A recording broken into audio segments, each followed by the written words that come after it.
Ya, baik, teman-teman. Bismillahirrahmanirrahim. Assalamualaikum warahmatullahi wabarakatuh. Alhamdulillah kita bersyukur ya bisa kemudian bertemu lagi ya, bisa berkumpul lagi dalam rangka melanjutkan pembahasan kita kaitan materi dan soal-soal yang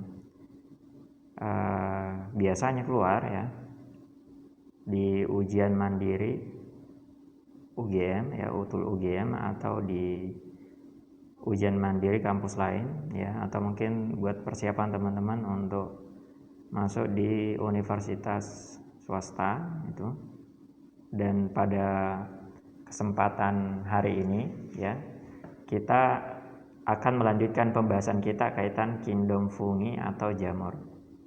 Di pembahasan sebelumnya teman-teman udah belajar ya, yaitu tentang ciri-ciri atau karakteristik dari jamur. Kemudian teman-teman juga udah belajar pembagian atau pengelompokan jamur ya, berdasarkan kompleksitasnya ya. Ada jamur uniseluler dan multiseluler ya. Kemudian juga pembagian jamur berdasarkan spora seksualnya. Nah, kita review sedikit, kita ulang sedikit materinya ya. Kita udah sebutkan ciri jamur diantaranya adalah dia eukariot ya. Dia adalah satu kingdom dari 6 kingdom yang bersifat eukariot ya. Jadi ada yang eukariot itu mencakup kingdom protista, kingdom fungi ya, kemudian kingdom plantae dan kingdom animalia. Kemudian jamur sebagian besarnya bersifat multiseluler ya, dan ada sedikit di antara mereka yang uniseluler ya. Yang uniseluler ini disebut yeast. Sementara yang multiseluler terbagi dua kelompok, ada namanya kapang, ada namanya cendawan.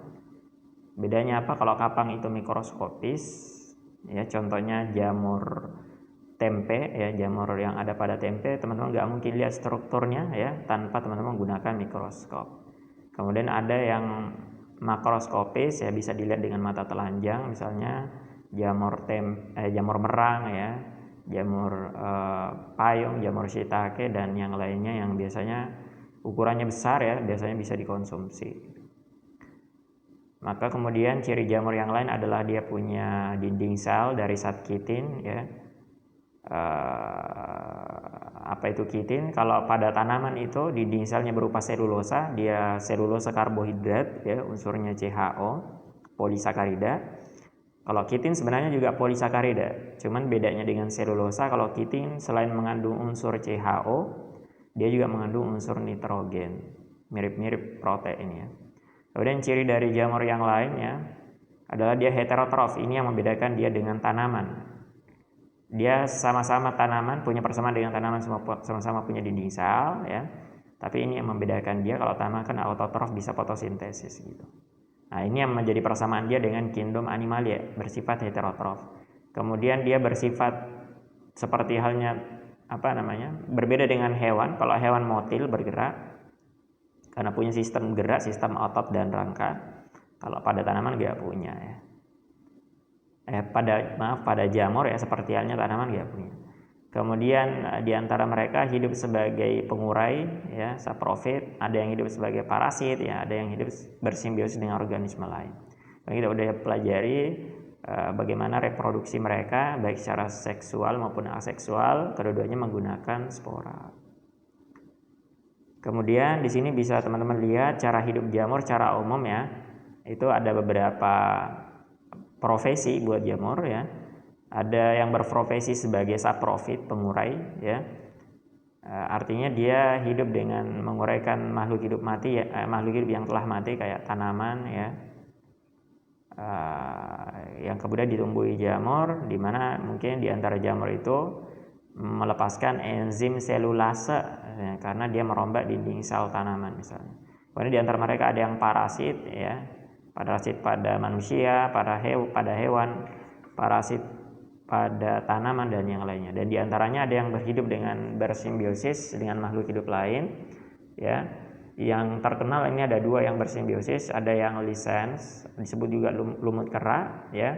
Itu simbiosis antara jamur dengan alga, terutama alga hijau dengan alga biru. Ya. Kelompok jamur yang bisa bersimbiosis dengan keduanya itu biasanya dari kelompok Ascomycota. Kemudian kelompok yang kedua adalah Mycorrhiza, ini simbiosis antara jamur dengan tanaman, plantae. Ya, biasanya hidup dengan di akar tanaman, dari kata myco itu jamur, rhiza itu akar, maka dia bersimbiosis, jamurnya hidup dengan bersimbiosis dengan akar tanaman. Maka alga dan tanaman memberikan hasil fotosintesis mereka kepada jamur, fungi, sementara fungi ya itu memberikan nutrisi-nutrisi yang berasal dari tanah. Begitu juga dengan air, ya, kemudian diberikan kepada tanaman maka mereka saling bertukar, ya, mereka melakukan simbiosis. Ini contoh soal yang pernah keluar, ya. Senyawa khas penyusun dinding sel jamur yang tidak dimiliki oleh sel tumbuhan adalah, saya kira jelas, maka jawabannya ini yang kitin, ya, betul, yang kitin. Adapun yang lainnya pektin, selulosa bersama lignin, yang pilihan A, B dan D itu semuanya ada pada tanaman. Yang C, peptidoglikan, itu adanya pada bakteri. Kemudian soal yang lain, fungi tidak masuk dalam tumbuhan, alasannya karena apa gitu. Yang pertama, ya, fungi selnya bersifat eukariot. Nah, ini persamaan. Tanaman dan fungi sama-sama eukariot. Maka yang pilihan pertama salah.